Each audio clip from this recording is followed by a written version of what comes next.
Welcome to the Designated Drinker Show, the podcast that's raising the bar on craft cocktails. I am your host, Louise Solis, and with me, as always, is my very, very talented friend who is truly timeless, the mixtress, DC Gina. Hello, Louise. Hi, lovely. You must have been dipping into some sort of spirit that you say I'm truly timeless. Because I feel like my time is running up. Anyway. No. If any, you're the person. I think the person I know that can make more time out of a day. You squeeze the hell out of it. But so speaking of time, have you ever read H.G. Wells' The Time Machine? In high school. I'm almost positive I read that in high school. Yep. So I'm going to take you back in time, Gina, just a little bit, okay? So it's 1795, and on some bar stool somewhere in Boston, Massachusetts, Samuel Adams and his good buddy, Paul Revere, were struck with a time-worthy idea. Now, the result of this moment of genius would lay in wait for more than 60 years before it saw the light of day. And then wait for another 160 years before its secrets and treasures would be permanently removed from its hiding place and shared with the world.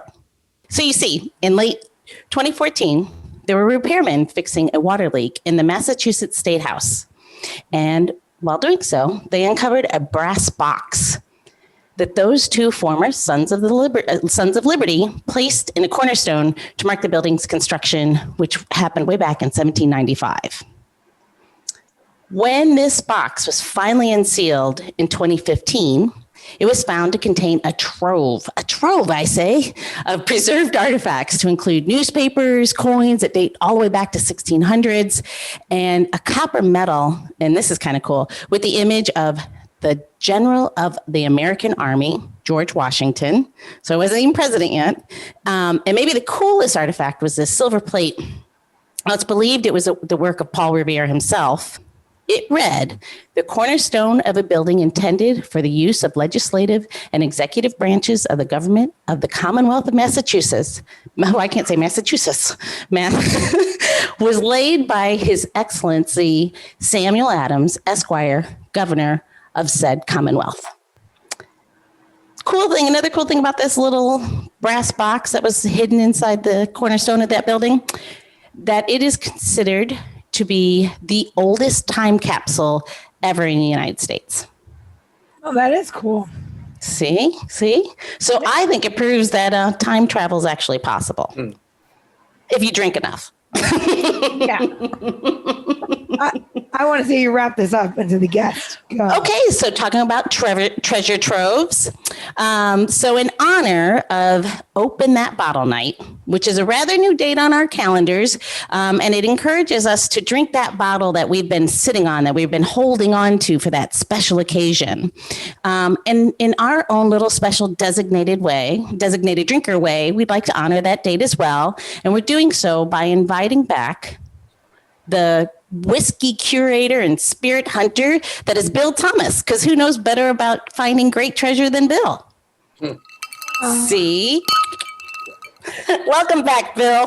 Thank you. There's a long way to get there. Yeah, no, thank you. It's a pleasure to be back. Great. How's life treating you? As well as can be expected. Like anyone else in our industry, we're holding on day to day, paying the rent. Not really paying the rent, but we're open for business. We have people coming in to see us, so that's all we can hope for. That is really amazing. Yeah, just trying to have a business to come back to. That's all we're holding on to. Is we're kind of stalling just till we can get back to normal. So I think we'll all get there. We'll get there. I've got to stay positive. So let's let our loyal listeners, let's remind them, and our new listeners, Bill, about your passion that turned into an obsession. At what point in your life did it change for you that got you to this point where you have, and tell me if I'm wrong, I'm sure you will. I have been told that you have over 2,700 whiskey expressions, and I'm going to call it in your publicly available liquor cabinets, and another 8,000 in your private stash. Well, I would say that would have been true before March of 2020. That's no longer true.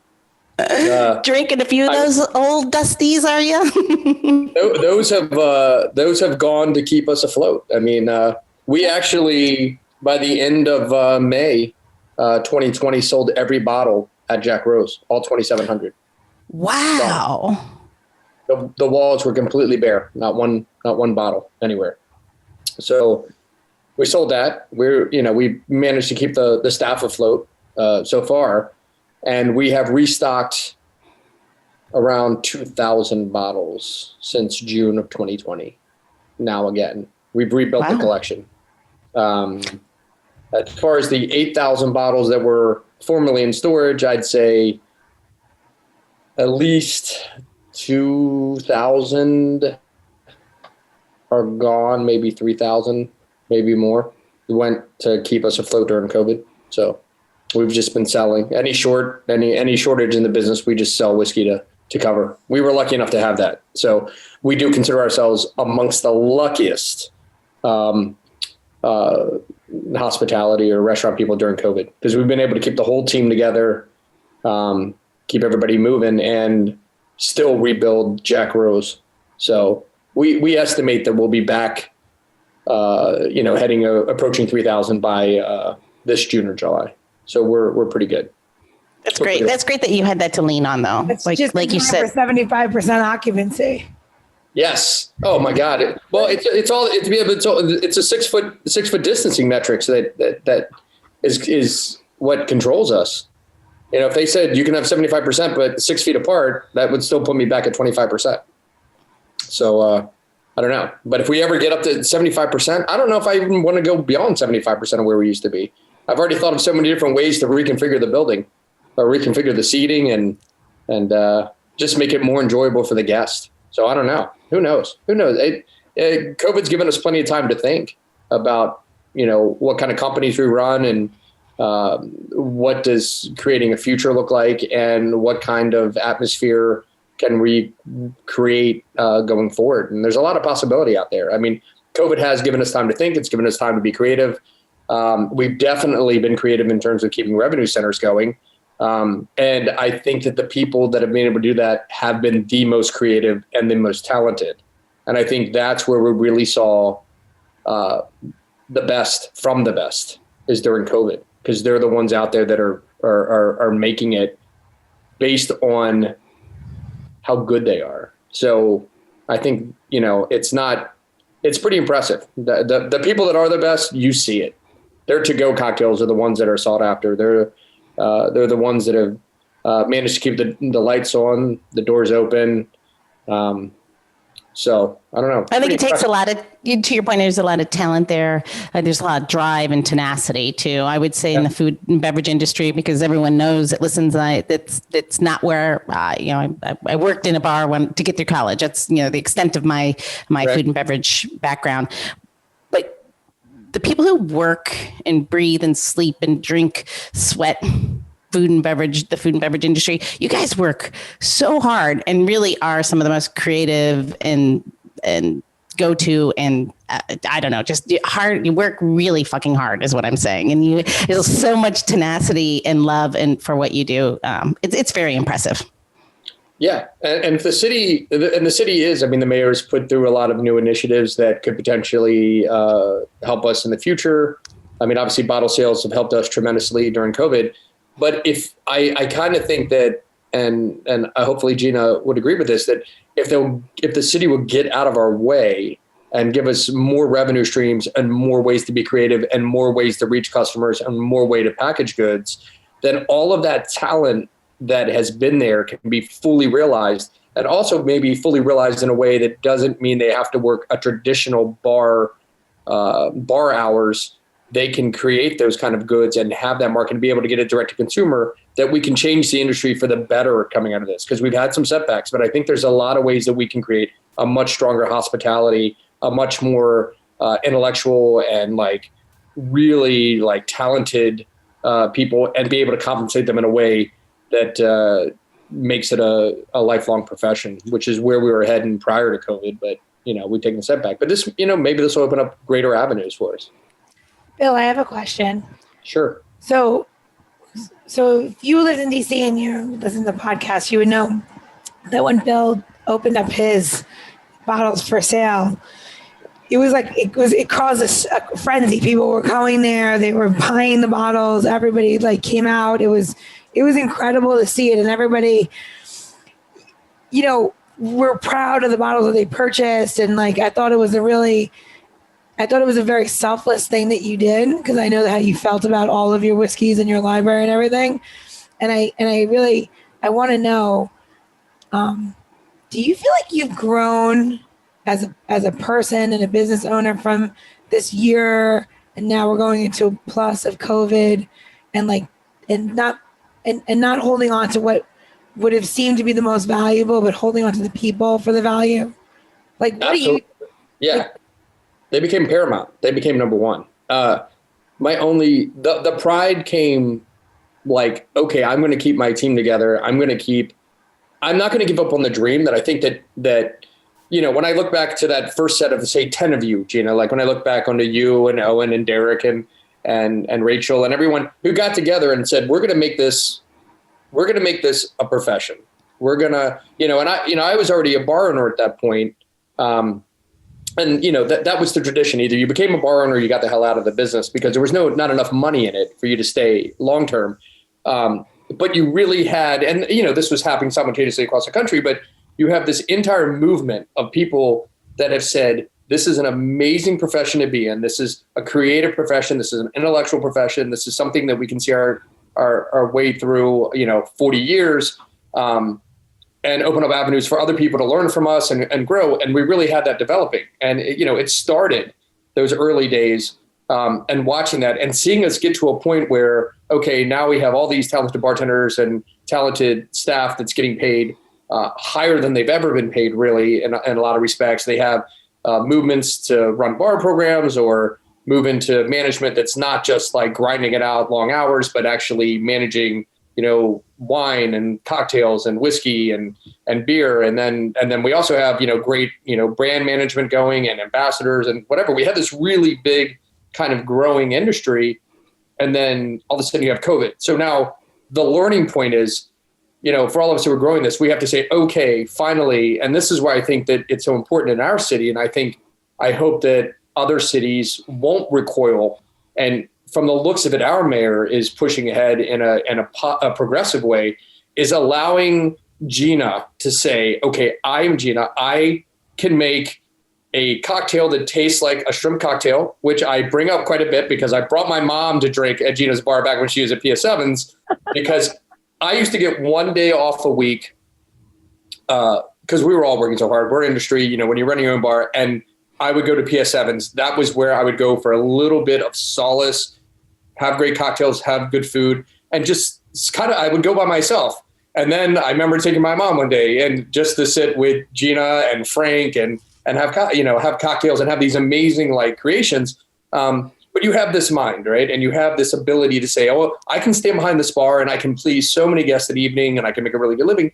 But Buffalo and Bergen and stuff like that. How do I get creative, and how do I turn that into intellectual revenue and then train other people and grow the business? So I'm not necessarily in the traditional role, but being able to, create brands, create goods, have this secondary market that I can sell to direct to consumer, whether on premise, off premise, create a brand that maybe somebody else wants to market. And I think that's where we're heading in Washington. I think, yeah. And if I could, it's funny, if the gloves were off like this back in 2000 or 2000, my God, the team of people that used to sit around a table together would own the town by now. There would be it would be insane if we had the gloves off back then, and allowed to do what we can do today. So I have, as long as people have energy, as long as the people who have, risen, Gina and Derek, to own their own bar and create these different kind of brands within those bars, as long as there's energy left at the end of COVID, as long as it doesn't strip you completely bare and take it, there's so much positive that can come out of this. I'm super excited, but some days I'm super low too.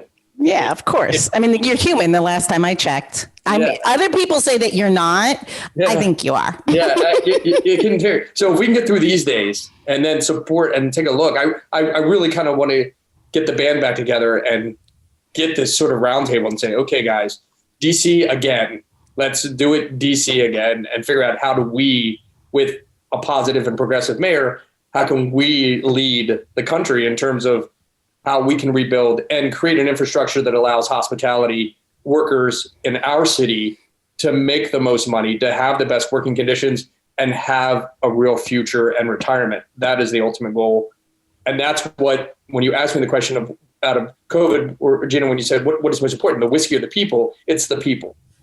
Because I want Jack Rose to be there 100 years. I can't do that without a group of people that buy into what we're trying to do and ultimately want to keep training and running and have a future. Because if not, they're just moving on and that's it. And you don't have that continuity, and you won't create, that.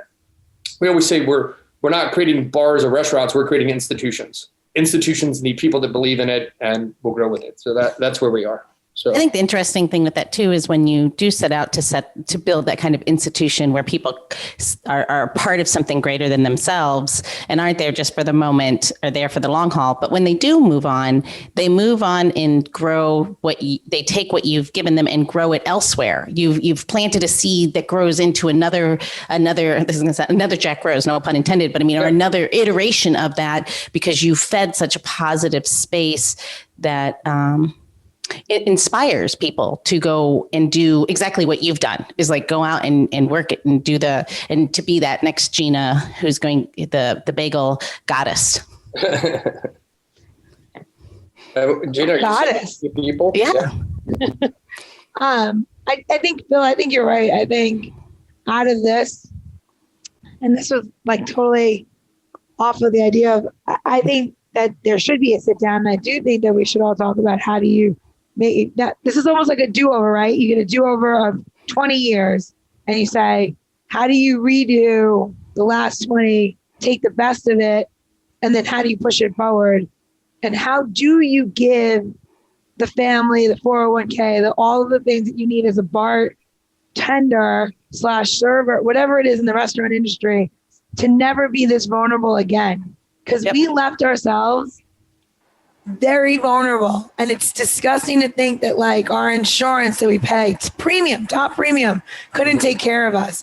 And it took a PPP to help out these businesses to become all of a sudden a small version of unemployment for staff that's home during the beginning of COVID.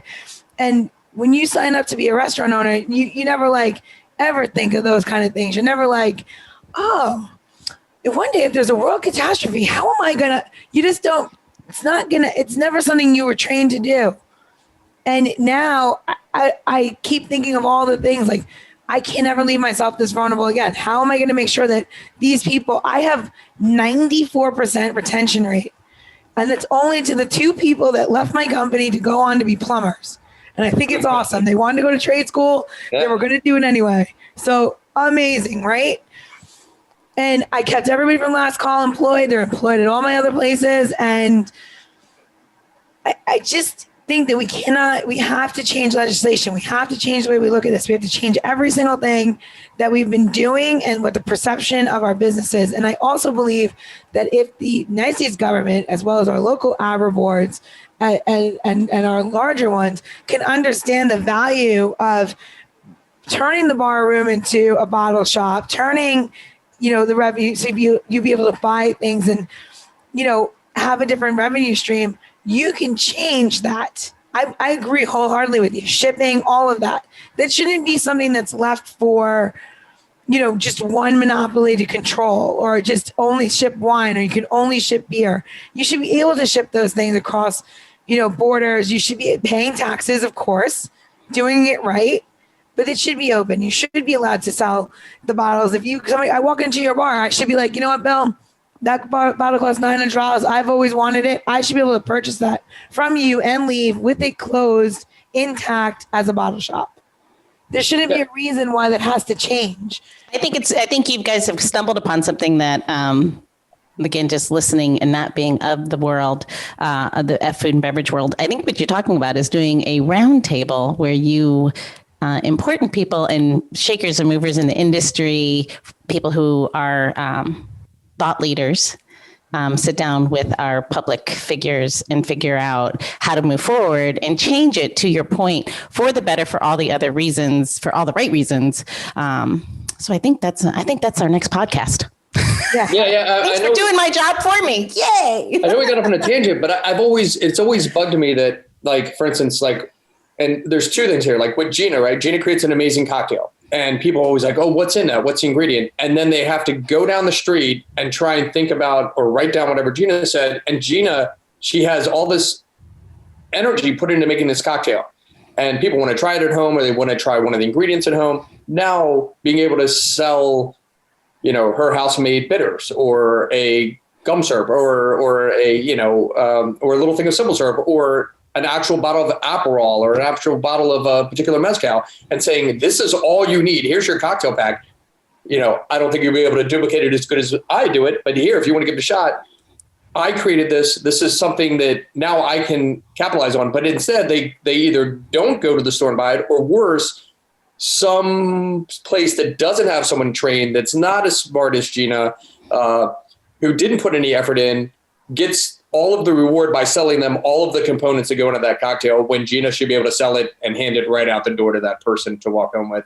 Or to, so that's really my thing is, if we're going to grow as an industry, if we're going to have our minds do a lot of the work as opposed to our bodies, which has been the constant hospitality thing, having the ability to then put that revenue source out there. And that's where it is. You want to maximize your revenue source.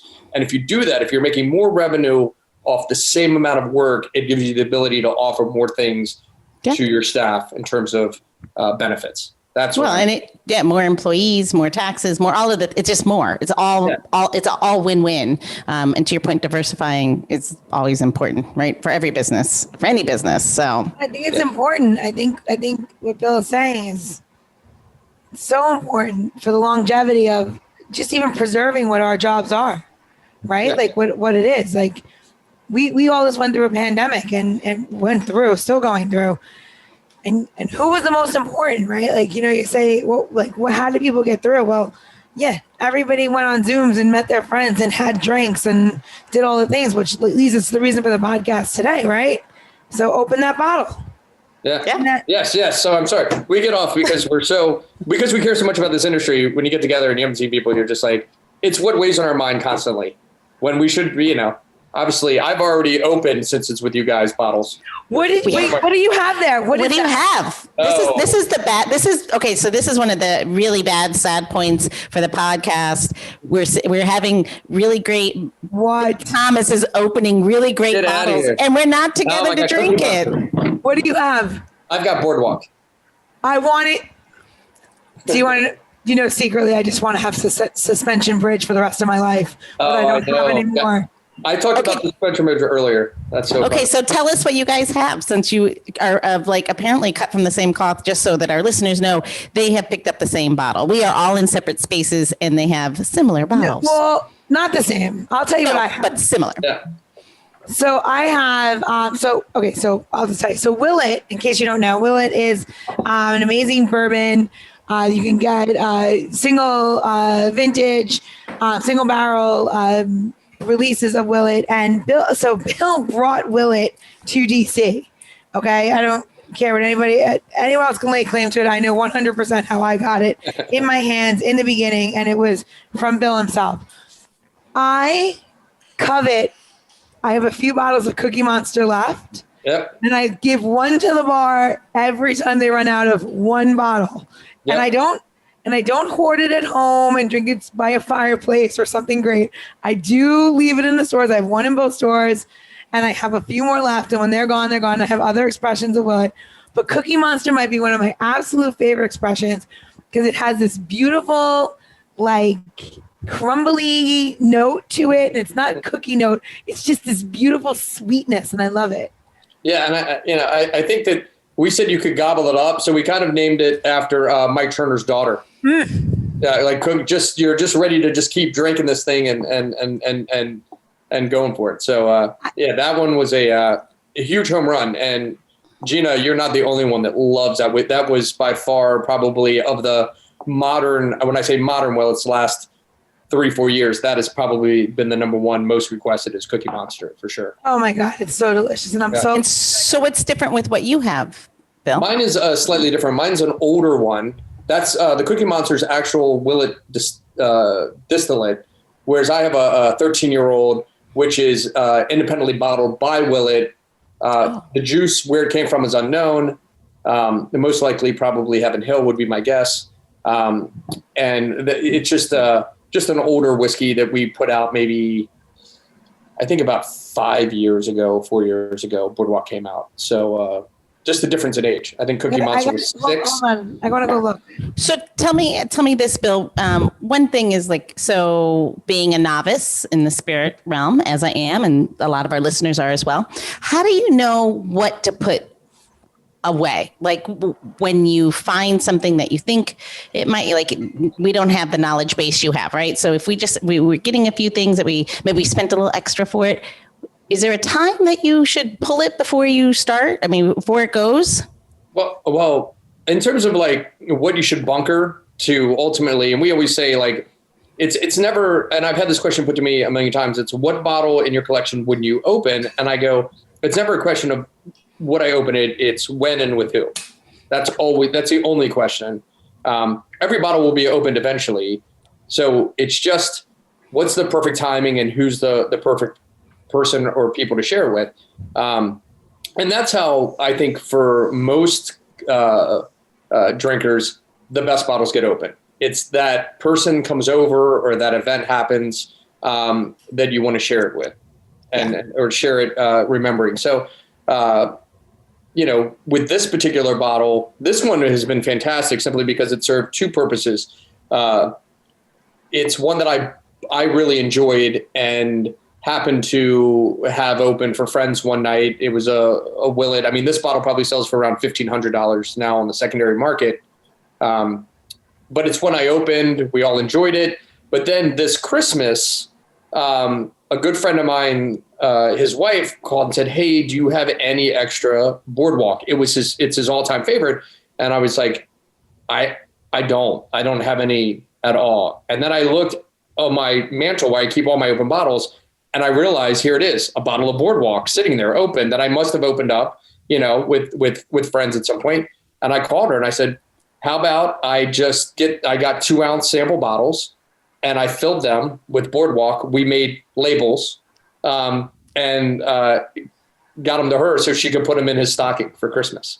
So that's nice. It's not only it's not about when you open, bottles, who would you open them with or when would you open them?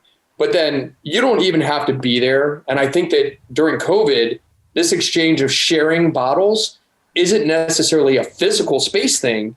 It's a mental thing. And that's what I think is so fantastic. That's where COVID has changed. So you would open a bottle, sit around, you would drink half of it with your friends. Now you're so excited to open a great bottle and then do this. Fill up one of these and give it to them whenever you get a chance to see them, or you mail it to them or whatever.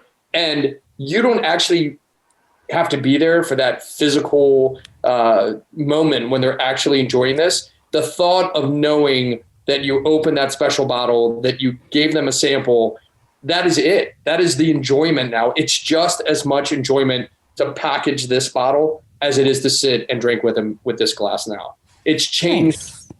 It's become such I don't know how, you're not getting that immediate gratification in terms of, or you're not seeing that gratification from them. It's the knowing that they're getting the gratification from that special bottle now that it means so much. I mean, it really does. It's the gift of giving, right? When you give, you get so much out of it. Like it's almost it can be a selfish act when you give something that you love so much to somebody else because you feel good about what you've done. You get to share that. That's great. Yeah. And you don't have to be in the same room to know that they're enjoying it. And then when you see them or talk to them in a week or a month or a year, they might mention it, they might not, but that they thoroughly, for that moment, you brought something positive, an amazing whiskey, an amazing mezcal, an amazing cocktail into their world. And that's enough. You've already lived through the moment before it's been handed to them or before it's been put in the mail. It's a pretty incredible. And the one thing that this period will have is I probably have 100 of these that have been given to me by customers that they've been getting, special bottles, and they want to share with me that same sort of, not be my presence when I drink it and say, hey, here's the feedback. They just want to share something. And COVID has been a really positive time in terms of, I think, people being very open about sharing and giving and caring about others. And the whiskey people have proven that they're the most generous people on the planet, hands down, because I have 100 of these and own the biggest whiskey bar in the country. And I still get these gifts. So what does that tell you? How giving they are. That's awesome. So, that's awesome. Great. Yeah. So this is a good topic for this. Yeah, I've never thought about, my husband and I travel a lot, and that's what my special bottle is. We brought this. It's a small craft mezcal that you cannot buy in the U.S. And it's from 2018. And of course, my husband picked it, and I just had to take the plastic off. We haven't had it because, to your point, we want to share it with people who have a great appreciation for it. And it's something they're going to enjoy, and something they can't have any other way. And I've never thought about divvying it out in small bottles and sharing the wealth. Cause we'll go back and I'll be able to bring back more. And that's thanks for sharing that. I never thought about doing that. And I think it's good. I really think, and I truly do think that it really works. I don't know. We could all send a little positive vibes out there, I guess. And I think I do feel good when I bottle up something, I feel really good about it. And when I give it to people or mail it, it's awesome. And I called distillers yesterday, who said, I called an actual owner of a distillery who then said, shit, I don't have a bottle open, but Fred Minnick, the whiskey critic / king of bourbon right now, said, I sent one to him to taste for whatever. So then I picked up and called Fred. Fred's like, sure, I'll overnight you a sample. So it's coming tomorrow. This little one, once again, from that bottle. So it's crazy. I mean, that's how this whiskey people are just ridiculously open and amazing. Sounds like all these little bottles need to go into some kind of art project that's like an ode to COVID. Like a wall of the empties, because I would hate to see someone make an installation that wasn't able to be drank.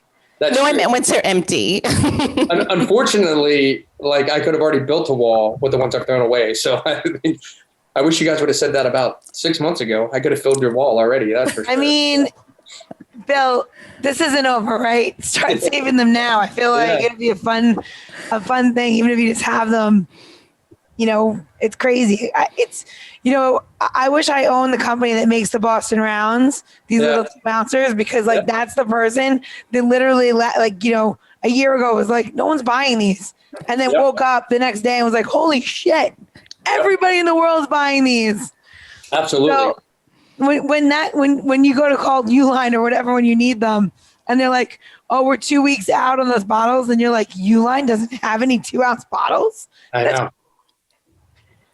And it's amazing how 2 ounces is the acceptable pour, right? We've made 2 ounces so precious that it's just this thing. It can't be another size. It has to be 2 ounces.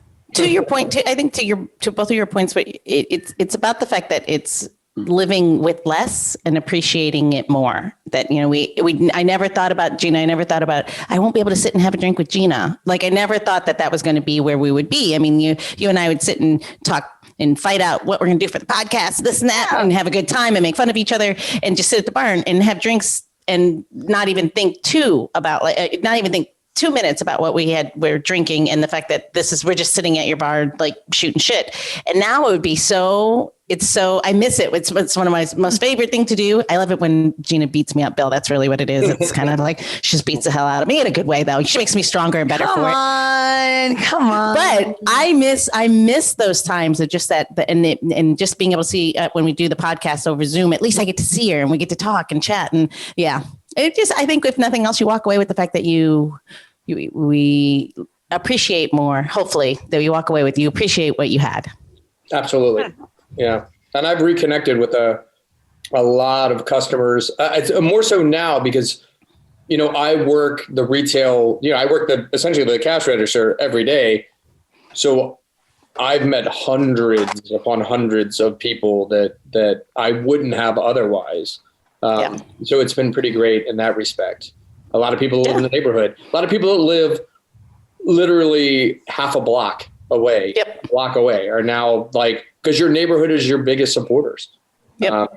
So I've met them all. And, I see them hopping they'll hop from Jack Rose to get, some whiskey, and then they'll hop over to a place to get a pizza, and then they'll hop over to get some other appetizer. They're literally making a point of hitting 4 or 5 neighborhood establishments in a row, spending anywhere from $10 to $30, but spreading as much wealth. And it's really been the people who've been fortunate enough to have, back in the old days, like a regular job that still pays them their salaries, have been supporting those people that have had the volatility in their income. And it's been a real team effort. And I have seen a tremendous amount of support from the people that have money spreading it out. I have very few horror stories from COVID and more stories than I can count about people's generosity. So you're a very lucky man for that. Yeah. I mean, anyone who can say that.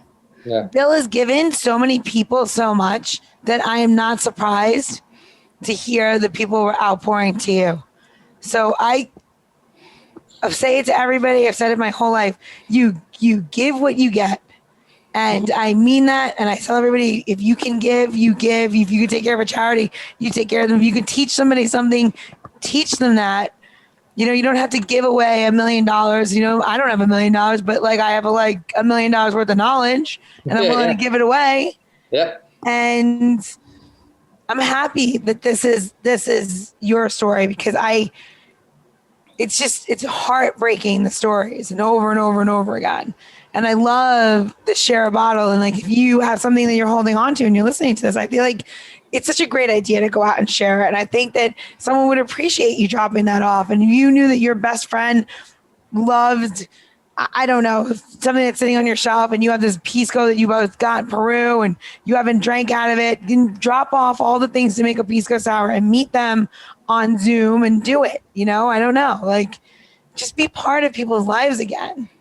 Yeah, I never thought about the little bottles. I got to definitely do the little bottles. The only thing I did anywhere close to that is where we go in the neighborhood to the guys who take care of it. There's an outdoor patio place that we go to have a few cocktails, and it's really great. They're always wondering where my dogs are. They always are where, they take care of my dogs. If I show up without a dog, they're they say they're going to make me eat the dog biscuit, that kind of thing. They're just, and I knew they had dogs, and I made little doggy bags, literally doggy bags for the holidays, filled them up with snacks and you would have thought I gave those guys something worth a lot more than just some dog treats. But they were well, I'm but you take care of my dogs all the time. Why wouldn't I? That was my thing. And it was just something small, but I bet you if I would have put that 2-ounce bottle, they would have been even happier.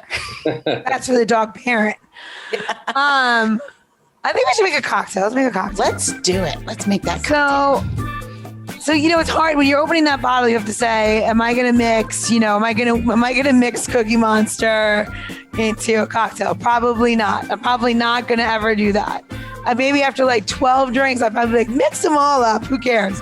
But when I'm going to have the one drink and I have a nostalgia and it's a classic and it's delicious, I always think about the classic cocktails. And what I love about this cocktail, we're going to make and I'm going to say, now everyone can say it differently. I call it the Vendome, but it could be Verdam Room or however you want to describe it, but that's the name of the cocktail. And what it was an old club, a social club in Hollywood in the 1930s. And this cocktail was born from it. And it's very, very simple. It's just 1 ounce of dry gin and then vermouth, both sweet and dry, and a lemon twist, right? So if any of you are listening, you're that's just a perfect martini, right? Because that's what's in there, except the proportions have been changed. And what I love about this cocktail is that it's so simple. It's crazy simple, and it's so beautiful in its own right. But the best part about this drink is that you control the destiny of the drink. You're the driver. So you pick the gin, you pick the vermouths, you pick the flavor profiles that you want to have in there. And the suggestions are just that of what suggestions are, right? So for me, we're going to use forged gin, and we're going to use 1 ounce. And you can change the gin around to, I don't know, Catoctin Creek Watershed. You could do a really funky St. George gin. You could do traditional Bombay Sapphire, whatever you're feeling. And then I'm going to use the Foro Italian sweet vermouth for 1 ounce. And I enjoy this one. For me, it's a little chilly outside, and I really love the way that this drinks. It's from Torino. It's just a really classic vermouth, really delicious. And it's just well crafted. I do love the Dolan. I'm going to use the Dolan dry with it. Some people would say use all the Dolans. Sometimes you want to mix it up. So I'm going to use the Dolan dry as my dry vermouth. Again, you can pick things that you like. Capital Line has a nice dry vermouth. You can change it and dial the drink into the way that you want the drink to feel. So we're going to pour all of that into a stirring glass. And then we're going to take our ice and we're going to fill it 3/4 of the way and put it in. I'm at my bar, and I'm lucky enough to have really beautiful, nice rocks glasses. If you're at home and you're using your at-home ice, you want to make sure that it's 3/4 of the way full, because you want the dilution in the stir to happen, and really, it really does make a difference for the drink. So we have a glass chilling. And we're going to do 30 to 45 rotations. And you have to really be honest with yourself at this point. And you have to say, is my house 73 degrees? Maybe I should put on a jacket and stop wearing tank tops and lower the temperature of my house, because 67 degrees is pretty good. And I would say that at that point, you could probably stop at 30 rotations. But if it's any warmer than that, then you're a 45 rotation or better person. So right now I am in my restaurant, and my restaurant's at 70 degrees because I was in here to adjust the thermostat today. So we're going to go 41, 2, 3, 4, and 5. And now I know that 100% I have a nice chilled cocktail. I have the water dilution that I'm looking for, and I have a chilled cocktail glass. And we're going to use our strainer here, and we're just going to pour it. And again, I tell everybody, take your time when you make the pour. Get the ribbon going. Look at it. Is it giving you that nice little ribbon? It looks kind of like a curly Q from Christmas. It's just, that's the pouring ribbon that you're looking for. And no, it's not just the name of a bar in New York. It is really a term, and it is something you try to achieve, because then you know that it is blended just so beautifully. And it's the anticipation of drinks like this that really make them special. So now comes the most crucial part. We're going to garnish it. And some people would say, give it a horse neck. A horse neck means it's a really long peel. What we're going to actually do is just a little bit bigger than 1/4 of the skin. And we are going to just zest it over, just basically zest it over the top. And then once around, and then we're going to drop it in. And that is it. That is all that you need. Classic, beautiful, and just nice sipper. So if you're not going to open that bottle, savor this cocktail because it's delicious. So cheers. Gina? Cheers. I love this cocktail. This is a nice cocktail. It is very nice. So you're saying you could, even if you didn't like sweet vermouth, you could just use dry? Is that what you're saying? Or do you say you're going to use 1 ounce of dry, 1 ounce of sweet, and then 1 ounce of gin. And then it's a lemon peel in the drink, right? Yep. But you can dial in this drink to what you like. Say that your favorite vermouth is Trincherry vermouth. And you're like, that's my favorite vermouth and I love it. And that's it. Then that drink becomes your vermouth, and you use that red vermouth. And then if you want to use a different white vermouth, dry vermouth, you use that. If you want to use a semi-sec, use that. But it's the proportion and the way that you make the drink that becomes your own version of the drink. Gotcha. And you could just, even the smell of this, you could just feel a room. It's just like it's a very aromatic cocktail, and it gives you that little bit of opulence, even though nothing in it's too crazy expensive or anything. It's just a beautiful proportion. when would you think this cocktail came about? It was Other born than, in the not just 2 minutes ago that we just made. Yeah, it was originated in the 1930s, and of course, bartenders are terrible historians, so we have to rely on when it was either featured in an article, a paper, or was mentioned somewhere, and it was mentioned in a cocktail book in 1934. They're pretty sure that it happened.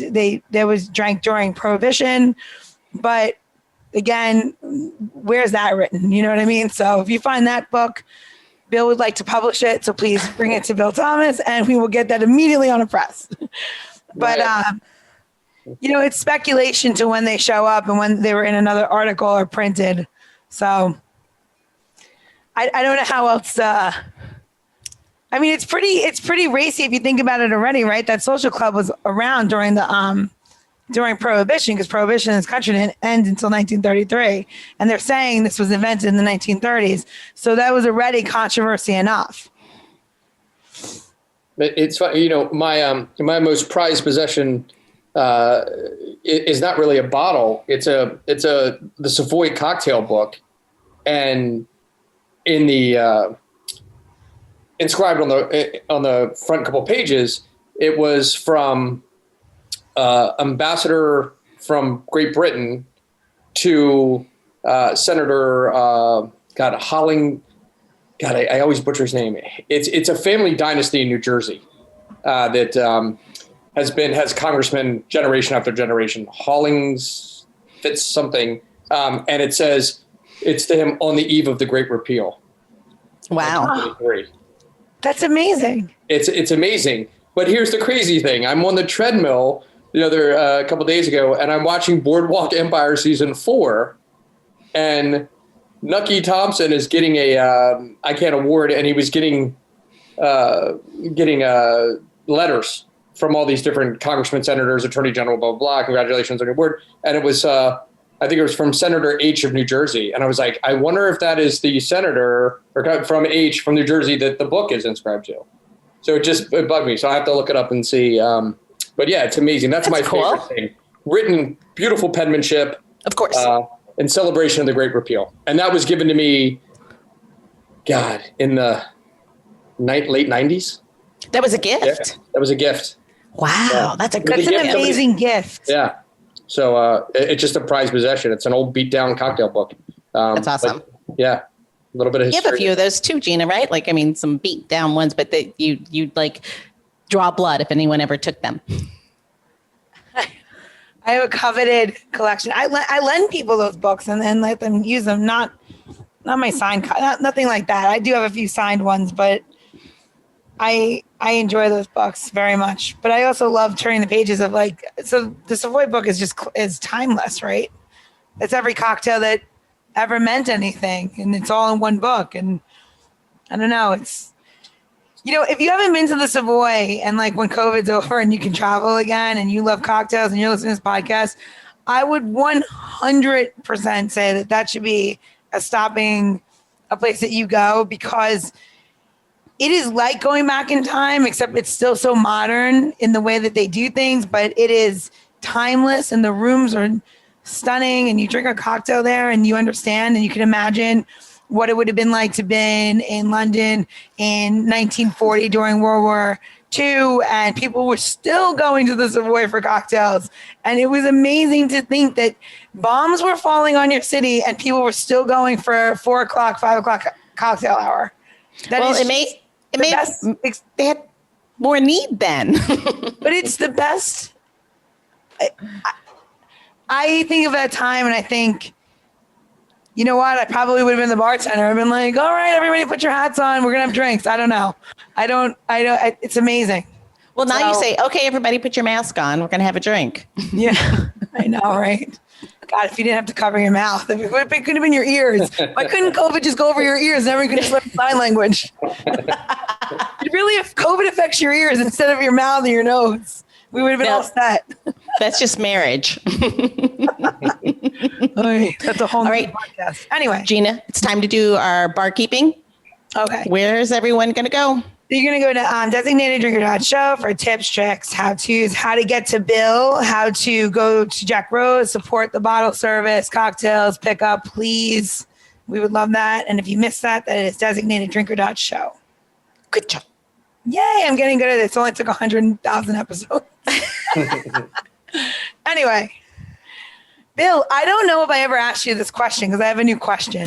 So you know how like all the people kind of go around, they identify themselves as different, animals, and they're like, oh, my spirit animal is a lynx because it's kind of like a house cat, but it's really like regal, and they're also like a little savage, and you're like, can you really identify with that? If you can identify yourself with one spirit ingredient, and it could be anything that goes in a cocktail or cooking, what would that ingredient be and why? I mean, come on. The cliche answer for me is going to be something revolving around, probably, bourbon. I mean, I can't imagine. I'm not much of a cook, so we can get that out of the way. I'm not the one that makes the cocktails. That's for sure. The only time I ever spent bartending is back when, 2 ingredient drinks reigned in the 90s. Like, if you want me to make you a Cosmo or an Appletini or a Woo Woo or a Lemon Drop or something like that, I'm your guy. But whiskey, I can't think of anything else. It's what I drink. That's what I've been drinking since 9:30 this morning.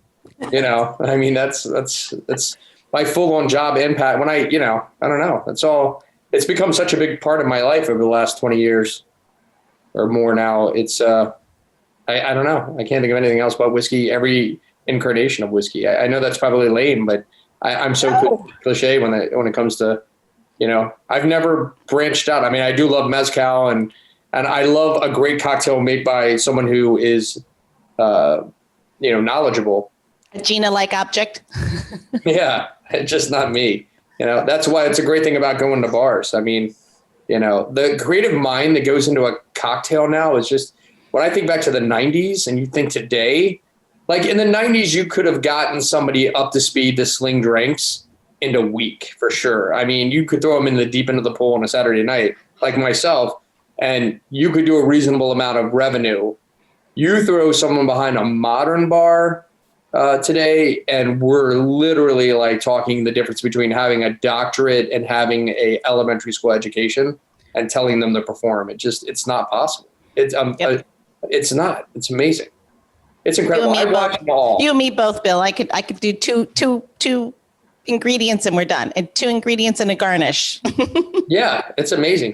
What it takes nobody understands how difficult it is, a bar program, that it's a 6-figure job really at the end of the day. I mean, it's like, and hopefully that's what it'll be for more and more. I mean, we just have to figure out a way to, once again, I think, monetize it in ways that aren't necessarily monetized by just that customer in front of you. It's got to be a greater, that's got to be part of it as a way for all the other parts to kind of flow into or to flow from in terms of building a brand or building a creative, but, or being your calling card to sell those products.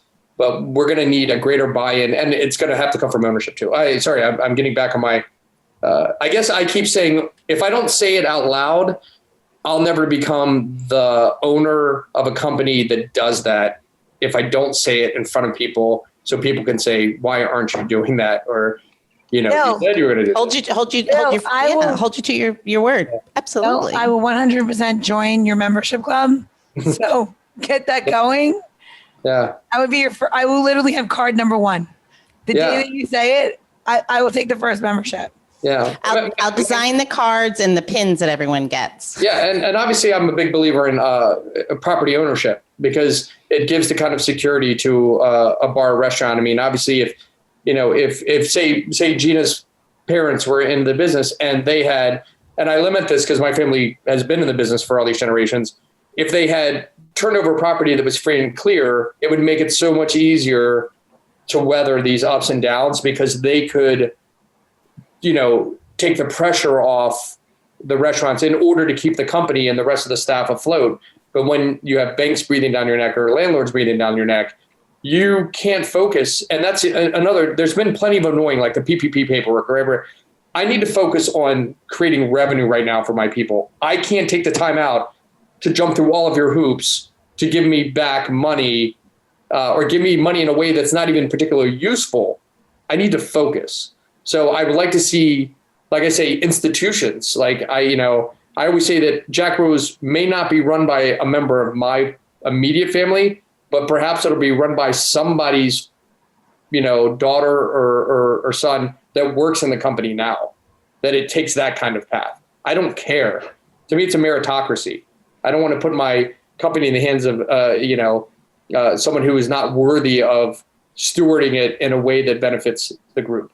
But how do we get there? And to me, property ownership. And on the heels of COVID, perhaps, with brick and mortar becoming less attractive, perhaps that will open up avenues for small business people to make that sort of investment so they can control their destinies and the future of the company. If we can get buy-ins from the banks in the cities with loan programs and discounts and stuff, I think that would be beneficial. I feel like the days of restaurant borrowing are like, it was hard to borrow money from the bank before to open a restaurant. Yeah. I cannot even imagine what it's going to be like now. Yeah, obviously. So if you could have that tangible asset, if you're really making a real estate play as opposed to a bar play, that would help. If you can have that sort of equity, if you can do that, that may be the way to be able to fulfill that kind of a dream. I've been pushing towards that goal now for quite some time, and I'm literally 9 years away from owning the properties outright. And then this would be such a different COVID experience for me, for sure. But it also means that I could have been potentially more personally generous. I mean, I absolutely have been. I've been selling everything on my personal level to make up any shortfalls to keep everybody going. But you shouldn't have to sell everything you love to do this. It would be great if there was another avenue. So I think I'll work it out in the next decade, but if other people don't start on the path now, they're, I don't want to see it become, large landlords own all the property and you lease from them, and who knows what your fate is. It's just I feel like you got to follow so it's going to sound ridiculous, right? But what was the best thing about McDonald's? Is it the food? No, it's the fact they own every single piece of property that they put a McDonald's on. Yep. And they're just really a giant, real estate company that serves food now. Yeah. And then they sell a piece when they need money, or they acquire 3 more when they can. Yeah. And you have to follow that model. And I don't mean like go out and serve milkshakes and stuff, but I mean, they're smart. They can endure. They can go through phases of people go and they don't go, and they're unaffected because they do own their buildings. Yeah. Yeah. It's key. It's key to me. And unfortunately, I'm going to have to do, the funny thing is I don't qualify for any kind of I had a very aggressive pay schedule, but I can't even refinance. They wouldn't even let me refinance to start over again, even though I have a lot of equity, because here it is, having 50 or 60 or 70% equity in my building, and they wouldn't let me start the term over again to drop the payment by 2/3, which would have been much more manageable, because I was such a high risk being a restaurant. Even with that, it was driving me crazy. I was like, this makes no sense. So I think that we're all very fortunate to have both of you at the helm of some of the best restaurants. We're lucky in DC, and I'm sure, and I hope that there's many, many of you in other places as well, because you are part of the fabric of our neighborhoods. And to your point, the food and beverage industry it's the second largest industry, and supports our lifestyles and livelihoods, and it, like I said, it's a part of our life in our neighborhood. So I would like to say cheers to you both, and thank you for all your hard work. And I think you're real amazing people, and I can't wait till we can have drinks together again. Cheers. Cheers. The Designated Drinker Show is produced by Missing Link, a podcast media company that is dedicated to connecting people to intelligent, engaging, and informative content. Also in the Missing Link lineup of podcasts is Rodger That, a podcast dedicated to guiding you through the haze of dementia, led by skilled caregivers Bobbi and Mike Carducci. Now, if you're looking for a whole new way to enjoy the theater, check out Between Acts, an immersive audio theater podcast experience. Each episode takes you on a spellbinding journey through the works of newfound playwrights, from dramas to comedies and everything in between. Find Missing Link's League of Podcasts on Apple Podcasts, Spotify, or wherever you find your podcasts. Don't forget to subscribe, download, and review the shows. Your review helps our shows reach new audiences. To find out more about Missing Link, visit missinglink.company. That's missinglink.company.